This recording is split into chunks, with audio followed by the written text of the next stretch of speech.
sports all the way, and it was really amazing. So good morning. This is Rebecca Snyder. I'm going to start that over. Good morning. I'm Rebecca Snyder with the Maryland, Delaware, DC Press Association, and I am delighted to welcome Daniel Oyefusi and Adrienne Flynn for our brown bag lunch about sort of early career trajectories in sports journalism. And I'm especially excited because Daniel is one of our past Rookie of the Year honorees, which is a big deal. Our news organizations nominate their best rookie journalists every year. And Daniel, I think your crown was last year, maybe 2 years ago. It was right before you went to Miami. Yeah, last year. So yeah, he has a storied and illustrious time already. So Adrienne, I'm going to turn it over to you all, and I'm going to spotlight you now. So I am Adrienne Flynn. Some of you know me because I am your internship guide, I guess, for right now. I used to be the internship director at the Merrill College, so some of you may know me that way. And I've known Daniel since he was a freshman at Merrill College, which is a very long time ago. But I invited him here today to talk to all of you because he has something I think that we all could learn from. And that is, I think Daniel is probably one of the best networkers I know. And networking is a way for you to get sources for your beat. It's a way for you to, build friendships, but it's also a great way to get ahead in your career and to find out more about the career that you want to pursue from people who are already pursuing it. So I do want to spend a few moments talking to Daniel first about, who he is and where he's from and where he's been. So for those of you who don't read, Daniel is from Towson originally and went to the University of Maryland and had a bunch of different experiences while he was there, including president of MABJ, and took the whole crew to New York under duress when we lost our advisor at that time. That was really crazy. I just remember Daniel at that time, which is a while ago, just really being very good at talking to the people that he needed to talk to get things done. So Daniel, tell us a little bit about what you're doing now, some of the stories that you're doing, and then I'm going to ask you a little bit about how you were able to transfer your talents from the Ravens to Miami. Yeah, so first off, I just want to say thank you again, for the invitation. I'm really excited to speak to you all. So my current job is my official title is I'm a Dolphins beat reporter for the Miami Herald, which is a local newspaper down in South Florida. So I cover all things Dolphins. I'm sure the football fans know training camp is starting up next week. So I'll be at the team's facility up in Miami Gardens, reporting on the team, writing stories on just about everything, covering them from all bases. And then when the season starts, I'll obviously be going to games, writing gamers, features. So it's really just an all-encompassing job where, that's my beat. Dolphins, the Miami Dolphins are my beat. So I cover the ins and outs of that team. And you got the other Tagliavoa. I can't say his last name. Tagovailoa. I finally got it now. Tagovailoa, yeah. That's pretty funny. So tell me a little bit about, so you walked in the door at Miami, having covered the Ravens for probably about a year, a little more than a year. 2 seasons. So how were you able to build sources and things using what you learned at the Ravens at Miami? How did that happen? Yeah, that's a really good question because I think one thing that I guess maybe the one thing that we don't really teach or we can't teach is like sourcing. Like, how do you cultivate sources? How do you foster relationships with people who you need to know to do your job to the best of your ability? I think that when I was in Baltimore for 2 years, that's one thing that maybe I didn't do as good of a job of, or maybe I just didn't really know how to do it. I didn't have a whole bunch of deep sources in the Dolphins, in the Ravens organization. And it's tough to do that in 2 years. The people that have the sources, they've usually been there for several years and they foster those relationships. So for me, I was kind of working from the ground up again. I was fortunate enough to have a beat partner, and I still do have a beat partner who's an established veteran, in South Florida. So it really started from, and it's kind of funny, kind of started from a lot of the stuff that I did when I was in college and like trying to get stuff done for MABJ or just whatever I needed. It was a lot of cold calling, reaching out to people, just introducing myself to people from the start. So I remember when I first got to Miami, one of the first things I did was, I found the NFL Players Association's website, which has an agent directory. And I called just about every notable player on the Dolphins agent just to say, hi, my name is Daniel Oyefusi. I'm a new Dolphins beat reporter at the Miami Herald. Just wanted to introduce myself. A lot of cases, I didn't get answers. A lot of times I was just like, yeah, all right, whatever. And it wasn't much of it. But there were a couple cases where they were like, oh, cool. I'm so-and-so, nice to meet you. And we kind of went back and forth, talked for a couple of minutes. I got their number, I got their contact information, and they said, hey, if you ever need anything, let me know. And, I just continued to develop those relationships, in the Dolphins organization. Like one of the first weeks I was there, I said, hey, can I meet the GM? The general manager rarely ever speaks during the season, or, they have designated at times where they have to speak, but I said, I want to introduce myself so they can put a face to a name. And then the next time they see me, they know me. So I introduced myself to the general manager, Chris Greer. And then, a couple of months later, like when he sees me at the combine, he's like, oh, Daniel, how you doing, man? How's the move to Miami? And you just kind of start from there. So it definitely was like kind of like a bootstraps approach where it's like, you kind of have to go out of your way sometimes to introduce yourself to people, reach out to people, and kind of start to cultivate those relationships. So when you were when you were covering the Ravens for the Baltimore Sun, you were right out of school. Now you'd have some great internships, you'd had some really good experiences, but you were right out of school. And I don't think they had you paired with somebody, did they? Did you have a writing partner? Oh, I did. I had a great beat reporter, and John Schaefer, who's also a Merrill grad. So I was kind of the number 2 guy. So I actually got to kind of, I was at the Ravens facility every day. But I kind of got to kind of sit back and really watch and learn and kind of figure out how he does stuff, how I like to do stuff, and kind of learn that way. So I was going to ask you if actually growing up with that team, you're from Towson, the Ravens are your team, the Sun was your hometown newspaper,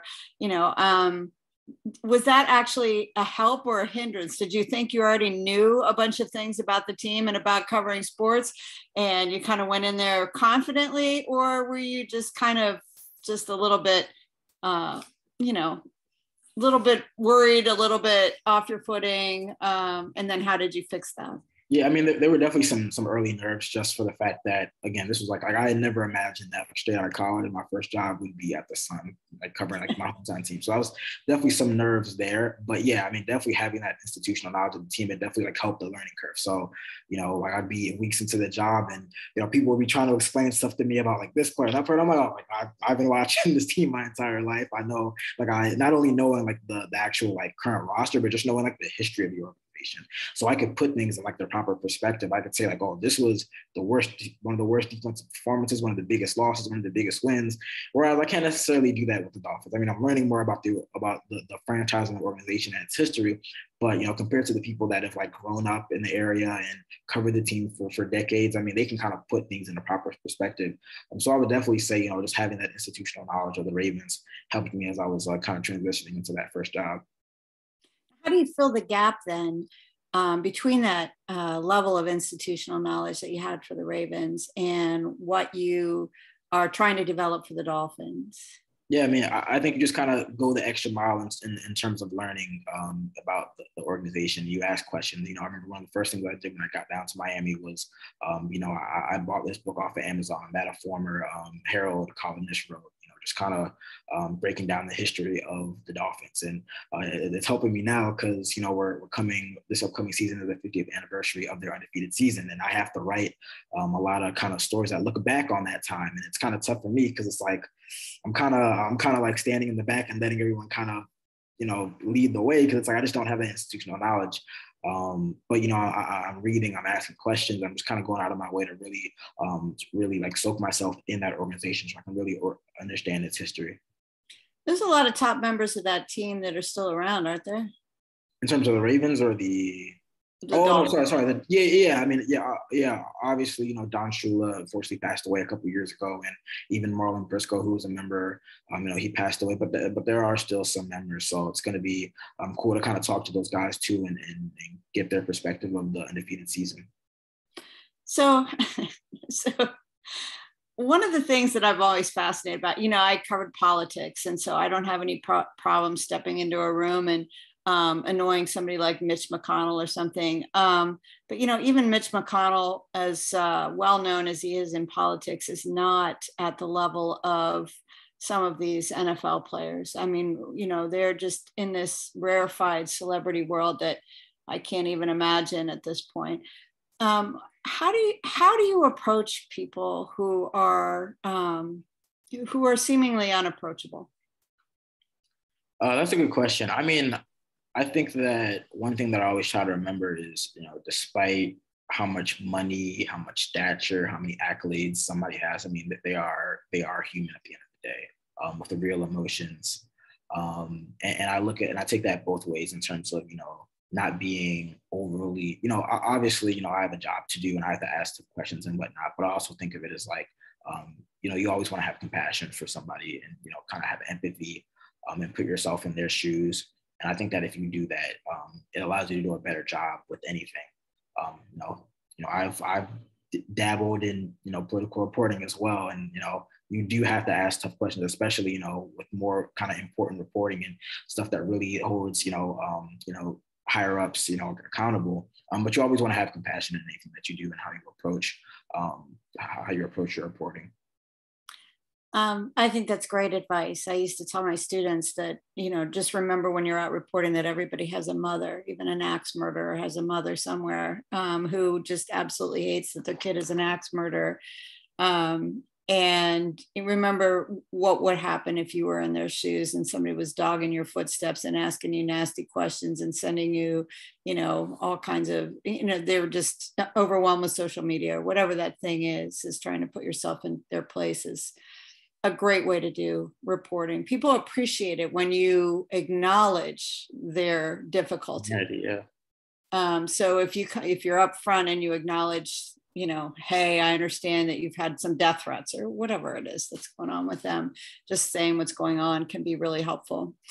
So Daniel, I met you, I think, your freshman year, when you walked into my office and somebody had told you who I was and what I did. And you were just walking around the building, I think, and introducing yourself. Tell me why you did that. Well, so I think we actually probably met my sophomore year, because my first year sophomore year, sorry. So it's my sophomore year, but my first year really taking like journalism classes at Merrill, and I kind of saw myself as like being like a year behind in a sense. And I had goals in mind and, aspirations and whatnot, and, kind of being a year behind, I was like, hey, I want everyone to know me. And you were seen as like the woman that gets you internships and jobs. So I was like, I need an internship and I need a job. So I'm going to go see her. And I was like, every single time I go into Merrill, I'm just going to drop by and just say what's up and, just kind of talk. And, not every conversation was about internships. Sometimes, we talk about our families, talk about our day or whatever. But again, it was just to foster that relationship. That's all it was, yeah. So you did that with a lot of people, I understand, including me.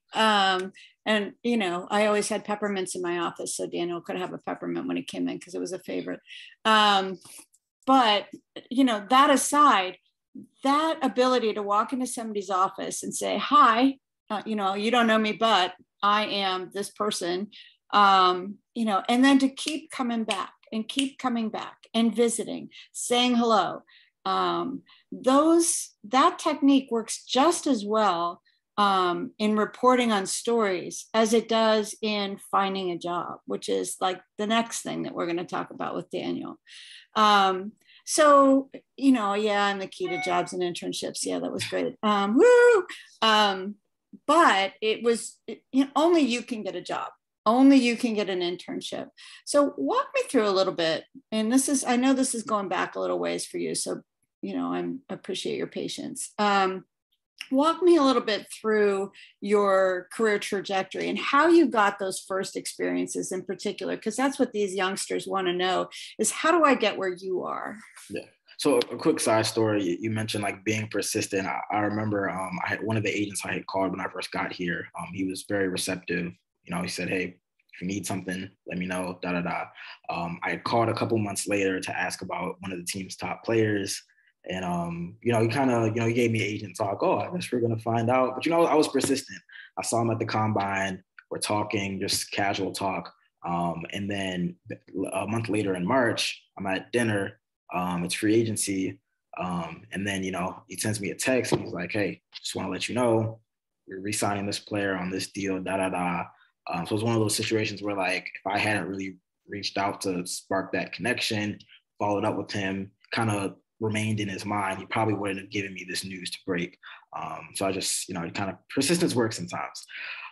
That's exactly right. Yeah. But in terms of, I guess, my career trajectory, yeah. So I like I said, I took my first journalism class as a fall semester sophomore.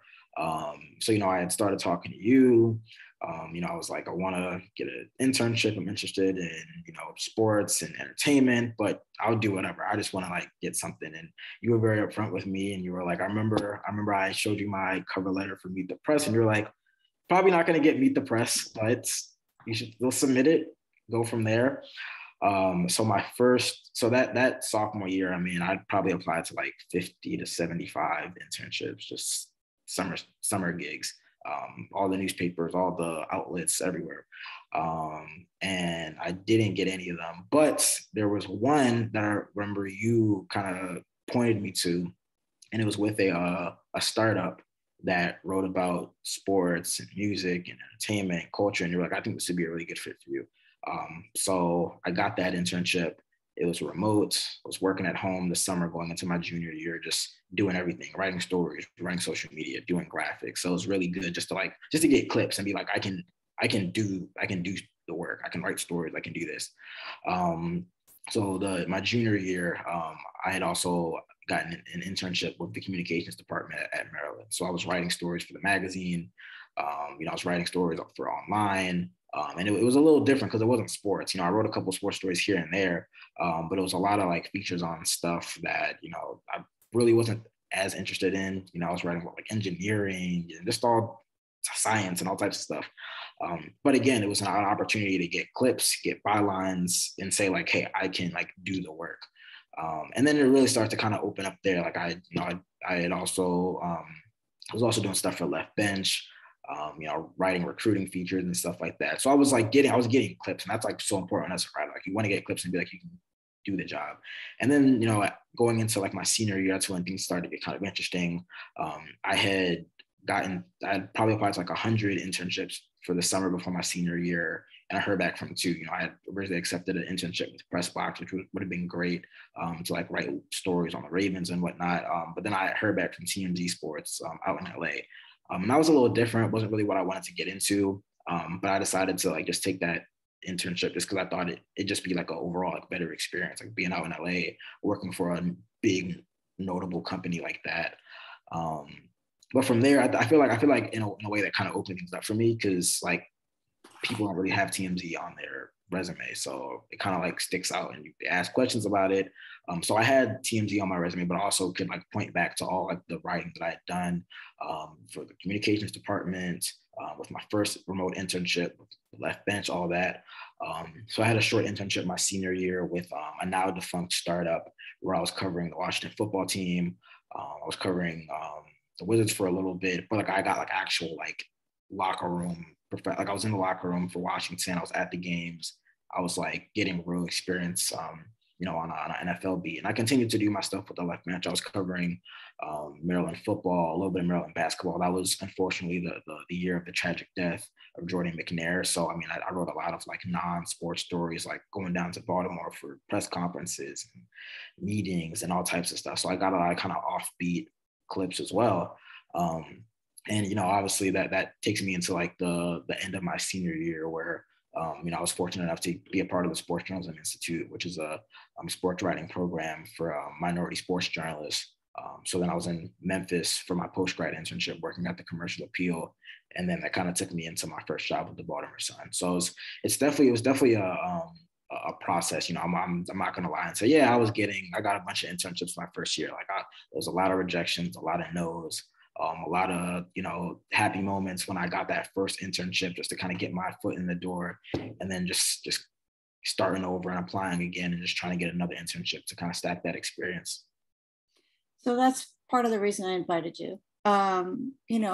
It does take a lot of work, to get that first thing in particular. The first one is so hard because they're looking at you. You have no experience. You've got a little of this and a little of that. And, you're so young. And all of us pros are looking at you going, oh, well, can you do the job? I don't know. Good journalism school, maybe. I don't know. So, you really have to be persistent. And you have to have people on your side. So that's why making friends makes a big difference. So last question, then I'm going to open it up a little bit to the floor because I know these guys all have stuff that they want to jump on here. But tell me a little bit about some of the people who have helped you along the way. You can leave me out. We've already had our little moment. But, just think about who really helped give you a push. And then tell me how that push looked for you. Yeah, well, outside of you, who I'll say was one of the most, if not the most instrumental person, I'd say just a lot of my professors at Merrill.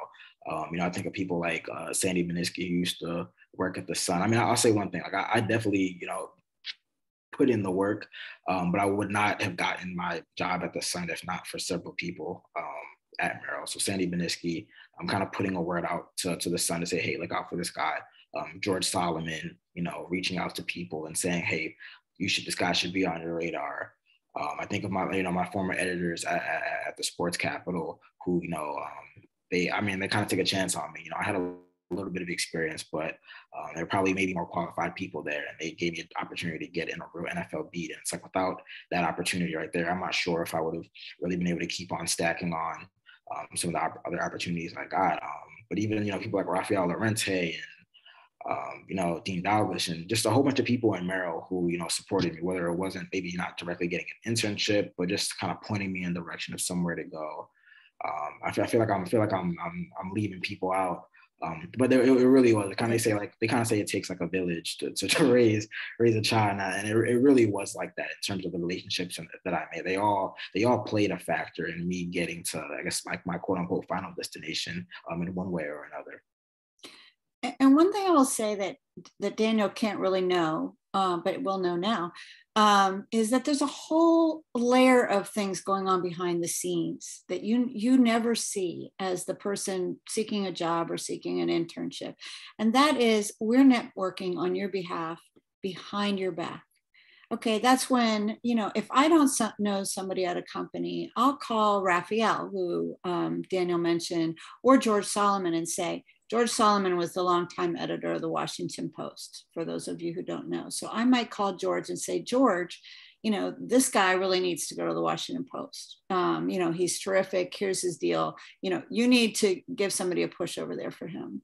And then George will call somebody at the Washington Post, the current sports editor, maybe Matt Vitta or somebody, and say, hey, Matt, you know me, this guy, I'm vouching for him. You really got to give him a good look. And no one ever says, give this guy a job, because only you can get yourself a job. And that is the absolute truth. But all of your network is going to be able to help you get in the door. Yeah.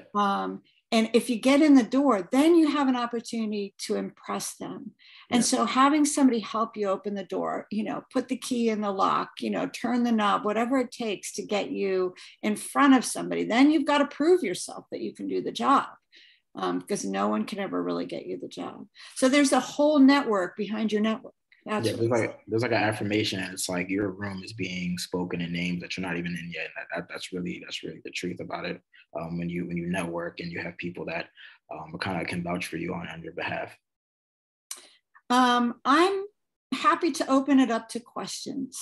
I know that Aaron had some questions because he came prepared and he's got his hand up. So I'm going to let him go first. Go ahead, Aaron. Awesome. I appreciate that. So Daniel, first question for you is, could you talk a little bit about what the transition is like once you graduate from Merrill and then moving into that real world, getting an apartment, going food shopping, just all the stuff you had to do in that transition from college life into the real world? No, that's a really great question, because that's another thing where, you just don't really talk about it conventionally within a classroom setting. But yeah, I mean, it was interesting for me. Obviously, I was kind of going back to my hometown, post grad. So, I was in Memphis for 3 months after graduation. And I came back probably a week, not a week, 3 weeks before the start of the 2019 season. So I was living at home. I was perfectly fine with that, saving up money, home cooking. I mean, and it was definitely like a easier transition than maybe some of my other classmates who had to go to cities that they were unfamiliar with. So it wasn't as big of a transition. Maybe I started paying, I was paying more for my own gas and stuff like that. But the real transition in terms of kind of like being an adult definitely came when I came to Miami. Like I was, had to get my own apartment, pay all my own bills. And I'm like, sometimes I'm like, I think I took staying at home for granted, just the money I was saving and, not having to cook. Mom was cooking for me and all that stuff. So it definitely is an adjustment. It's like I'm about to be 25 now in November. It's like, wow, I'm like really an adult. Like I really, I really have to like do a lot of stuff for myself. So it is a tough adjustment, especially, when you're kind of balancing the rigors of a job. And it's like NFLB is like a 24/7 around the clock gig. The news breaks at 9:30. There's not somebody else to just kind of like cover for me. Sometimes there is, maybe my beat partner is available, but a lot of times it's on me to make sure I'm available to do my job and write that story. So it is kind of tough. But one thing is like, you're never going at it alone. I mean, there's people that have been in your position. You can lean on them for advice. I know one of the things, I talked to so many people after graduation, even when I was at home and kind of a little more comfortable, I was just asking people like, how did you do this? How did you do that? How did you kind of navigate, being an adult and, working and, your adult responsibilities. But it definitely is a transition, I don't say I necessarily, I mean, I do definitely miss my college days. But I guess I missed the environment and the structure of it all, because it's definitely a lot easier on you compared to being out in the real world. You really moved. It's not like you just went to Towson or took a job in the neighborhood or something. When you went to Miami, you left your whole network behind and you had to pick up a new one. Yeah, it's pretty hard. All the friendships, everything. Other questions for Daniel? Dash, go ahead. So just quick question, like while you were at Merrill, what were some resources that Merrill has that you used to like help get reps and like just develop your skills? And what are some things you'd advise for like current students to look at to build their skills?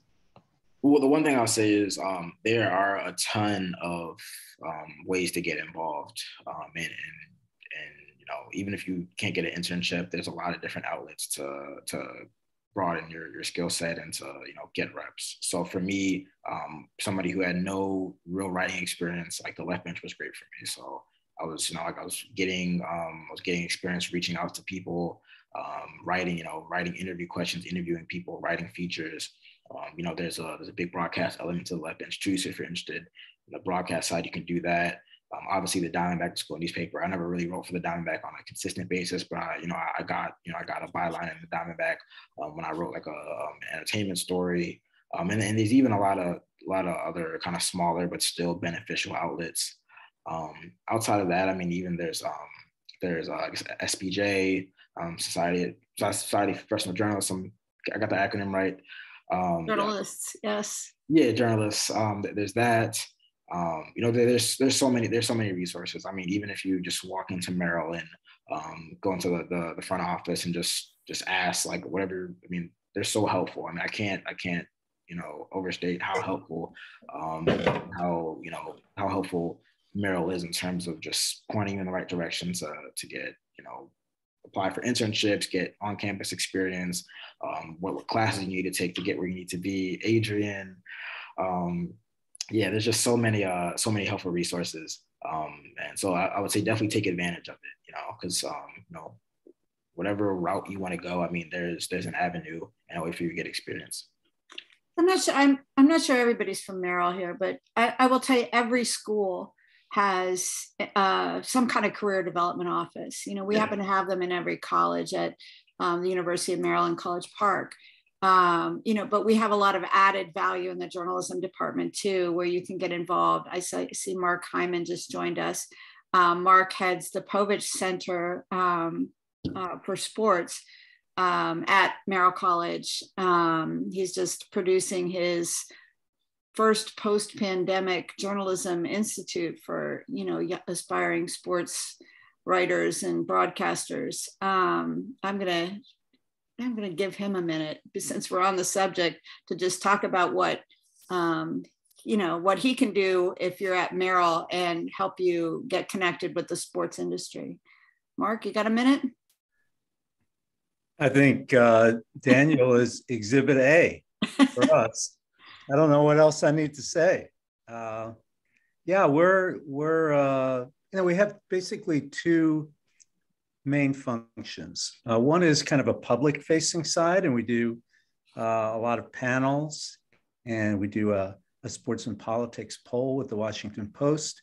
And we're trying to promote conversation around sports and politics and race and gender and ethics. So that's one part of our function.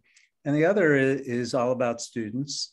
So we offer probably 10 courses with a sports component during the academic year. And then there's a lot of, mentorship and connecting students with internships. And Adrienne, for many, many years, was instrumental in doing that. And giving guidance and encouragement with respect to campus media. I know several of you are deeply involved in campus media. Aaron, I see you shaking your head, and you're certainly an example of that. So so our goal and purpose is to put you on the path to become Daniel, basically. Exactly. Dash, does that answer your question? Yes, thank you. Okay, you have a follow-up or anything?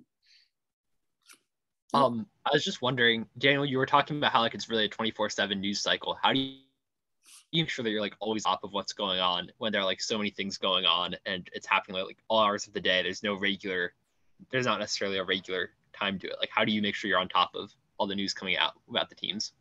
Yeah, well, I'll say you're not going to catch everything. Some stuff is going to kind of slip through the cracks, and that's why, luckily, fortunately for me, I have, my editor. I have two editors that I work with. I have a beat partner who, if something falls through the cracks, they can say, hey, did you see this? But yeah, Twitter, we all know that's where really a lot of all news kind of flows through. I don't even know if you guys just saw, but I was looking at my phone because Kyler Murray just signed a big 5-year deal. So I was trying to look at the numbers on that and just kind of get a feel for that. But yeah, just a lot of watching TweetDeck, a lot of just following different news sources, getting, email alerts for stuff. Again, you're not going to be on top of every single thing every minute it drops, but just trying to do your best to stay in the news cycle and stay up to date on the news cycle. Sure. Thanks. So, and it looks like, Adrienne, it looks like we have two hands, Brian and Jake up. So maybe Brian, you want to jump in? Yep. I was going to go with Brian next. Go. Oh, perfect. Good. Then I'll let you do you. I'm sorry. All right. I'm trying to pay attention. Yeah. So, for everybody that's still in school, it's no better place to have people work for you all the time. Every teacher, every counselor, everybody wants to help you. I'm graduated now, so I feel like I'm fending for myself a little bit. And if it's I came into Morgan during the pandemic. It was kind of a different kind of situation for journalism students. I feel like I really want to do sports, but now I feel like I'm going to get this general assignment gig, and I don't know if it's going to be a lot of time. I don't know. Do you have any advice for somebody that really wants to do sports, but it kind of seems like your publication is kind of going to push you in all these other directions? Yeah, I definitely understand the feel. I know, I had a lot of classmates, or I guess, friends who, they were juniors, they were seniors when the pandemic hit, and it really it hurt in a lot of ways because, that's such a crucial period to, get internships and to continue that professional development. So I definitely understand. In terms of postgrad, I think that there's still a lot of really good resources and avenues to take to continue that professional development. One thing I would say is if you're not involved in the National Association of Black Journalists, I would definitely suggest getting involved with them. They not only have like student chapters, but they have like just local chapters. So, the Baltimore Association of Black Journalists. I mean, I know a lot of people there. David Steele is very involved in BABJ. He's a great resource, longtime sports writer. There's a lot of, various, professional groups that are, still at your disposal, even post-grad. And even on the job, I mean, I would say just, if you can, I know it's a general assignment, but and you don't want to step on the toes of maybe the sports writers there, but even, maybe ask for or pitch a unique story ideas that aren't maybe necessarily like game stories or like direct feature stories, or maybe they blend, sports into some other aspect of society and they make for good clips. I would say even if you can try to pitch some sports adjacent stories, I think that'd be a great way to kind of get your foot in the door, and then you can kind of maybe parlay that to somewhere else, but still say, hey, I have experience writing on sports, because sports isn't just the game that's played on the field or the court or whatever. It's a multi-million billion-dollar industry that affects a lot of different areas of society. So there's a lot of different avenues to get clips writing about sports if it's not necessarily just on the game. Ryan, I'm also happy to help you kind of think that through if you want to give me a call later. Jake, you also have a hand up. What's up? Yeah, so I was kind of had like a similar question. So I write for Towson, like the university's newspaper. I was the editor-in-chief, but I'm going to be the sports section editor. Do you think like that's good enough of an opportunity for like sports writing clips? Or do you think I should also be looking for like specifically a sports internship next year? Well, I think that, you can get a lot of really great clips, writing, covering a sports beat for, for your local, for your campus newspaper. I mean, and it doesn't have to be, the main sport. It doesn't have to be Towson football, Towson basketball. I mean, even if it's, soccer, if it's volleyball, if it's baseball, I mean, getting like real, like day-to-day experience on a beat is very, very beneficial. So again, I'm not sure if you're going to be on an actual beat, but if so, I mean, whatever that beat is, I would say like master the beat, know the players, know the coaches, know the AD, know the people that work, with that team and with the athletic department, and really own that beat. I think it's a really, really great way to get clips and get experience writing about sports. Aaron looks like he has another question. Yeah. What advice, Daniel, do you have on writing on deadlines? Is that something I found is one of the tougher aspects of writing for me? So could you talk a little bit about that? Yeah, it's deadline writing is definitely one of those skills where I feel like you never perfect it. You just continue to improve at it. I guess everyone has different, tips and kind of different tendencies and how they go about like during the game. I would definitely say you definitely have to write as you go. I remember one thing that, one of my professors told me was like, don't just like take all your tweets and then like combine them into like your game. So like, don't do that. Like actually like write, focus on key moments, stuff that really sticks out that maybe the viewers and the watchers weren't really paying attention to. But yeah, I mean, it's tough. It's definitely like, again, it's a never ending skill that you're always kind of sharpening. I mean, I remember I was at the Super Bowl and I had to file, like a gamer right at the moment, I had to file my story as soon as the game ended because we're on West Coast time. And I had to file like a notebook at the end of the halftime show. And I'm like, I'm thinking that like I've got this down, and it's like, I'm like, oh man, like this is terrible. This notebook is terrible. This gamer is terrible. So, I feel like even like the most veteran reporters, like sometimes they kind of struggle with it, trying to figure out what's important, what's not. But yeah, it's definitely one of those, like, I don't know if Adrian, if you said it or somebody, I forgot who said it, but somebody was like, journalism was kind of like trade school where, you go there and you're just honing your craft. It's like, it's not necessarily like you're learning one particular thing. You're like working on a skill and you're getting better at it. And even as you continue to like work professionally, like you're still just honing that craft and getting better at it. So it's something that, I'm not perfect at, but I'm improving it, every single time I work on a story. So all reporters work on deadline at some point, and sports is actually, especially when you're covering a gamer, is a nice organized pattern of how you can put a story together. So if we use the example of baseball, every inning is its own thing. So if you separate each inning, you're writing from the bottom up. So the first inning is at the bottom. Second inning is right above that. Then the third inning, then the fourth inning, then the fifth inning. And finally, it's really the ninth inning or the extra innings that are going to give you the top of your story. Okay, that's going to be the end, so that's where your story is going to start, but you've already written all the other innings. And so you're writing the ninth inning right after the ninth inning ends. And you have to spend a moment thinking about all those other innings and what they did to feed into that ninth inning. And then that's your lead. And then that's it. It's as simple as that. It's the same thing for, every other sport. So it's like if you have a basketball that comes down to the final seconds, you focus on that and then you kind of expand, like, how did we get to that point? If it's football and it's a game-winning field goal or it's a game-winning interception, you focus on that, but you kind of expand, like, how did we get to that point? So yeah, it definitely is a lot of kind of like top-down approach in terms of writing the game.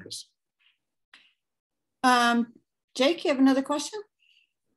Yeah, so there's kind of like two realms or like there's more, but like you can either do like game recaps or there's like the investigative like feature side of sports journalism. Like, how important do you think it is to get experience in both of them, or would you like say that it's better to focus on one more than the other?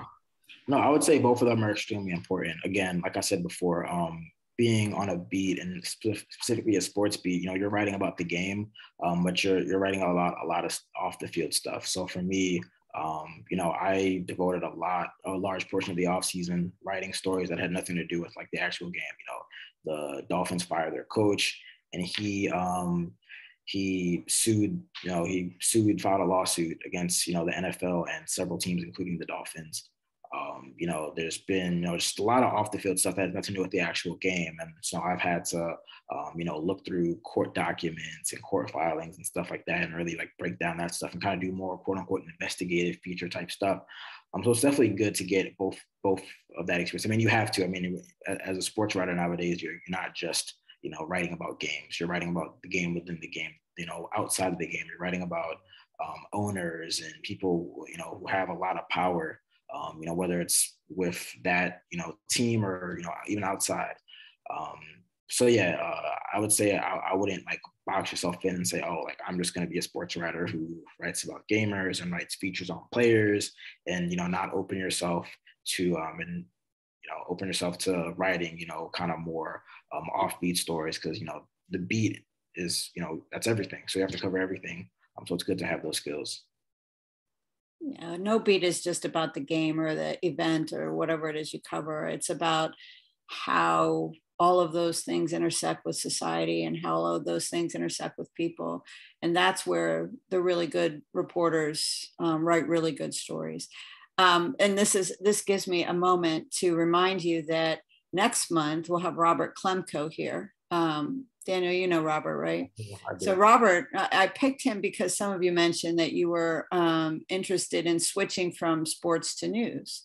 Well, that's what Klemko just did. And if anybody's good at sort of seeing the meaning behind the game or the big picture of how sports inform society, it's Klemko and my old colleague, Kevin Blackistone.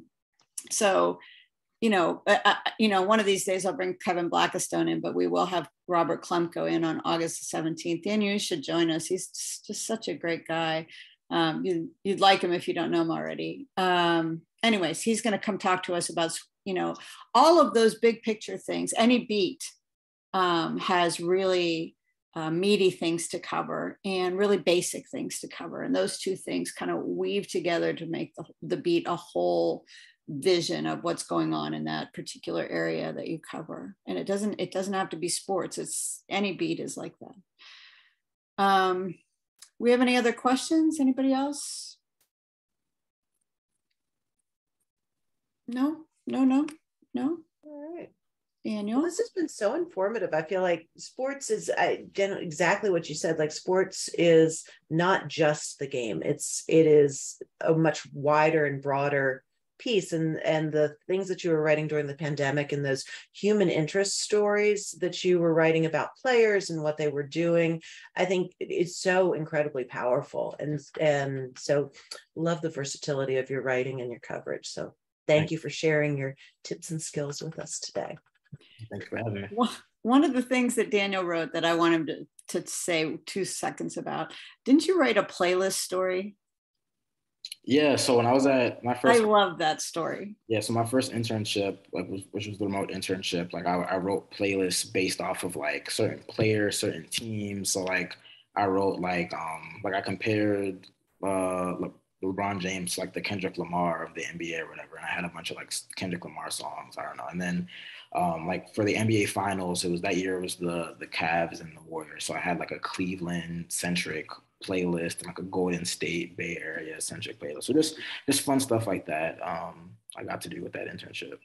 So so those kinds of ways that you can mesh cultural trends and phenomenons with whatever it is that you're writing about are great ways to find creative stories. And I thought that was just a fabulous use of your mind to create really good content for people that was interesting and fun for you to write, I'm sure.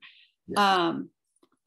Daniel, any last thoughts you want to pass on to these little, soon to be excellent, professional journalists? Yeah, I mean, I would say for all like the current students, definitely, enjoy, have fun doing the work. Don't box yourself in. I wrote sports stories, but I also wrote, music, entertainment stories. I wrote, I covered the Maryland General Assembly for my capstone. Don't box yourself in, and definitely, enjoy the moment, because it's fun. I feel like regardless whether you're covering sports, whether you're covering politics, I mean it's all fun in some aspects. So definitely enjoy the work. Terrific. Well, I can't thank you enough. Thank you so much. And I'll send out the recording to everyone who registered for this. And we hope to see you back again sometime soon. No, thanks for having me. I really enjoyed it. You all take care. Thanks, you too. Thanks, Daniel. See y'all. Thank you. Bye, everybody.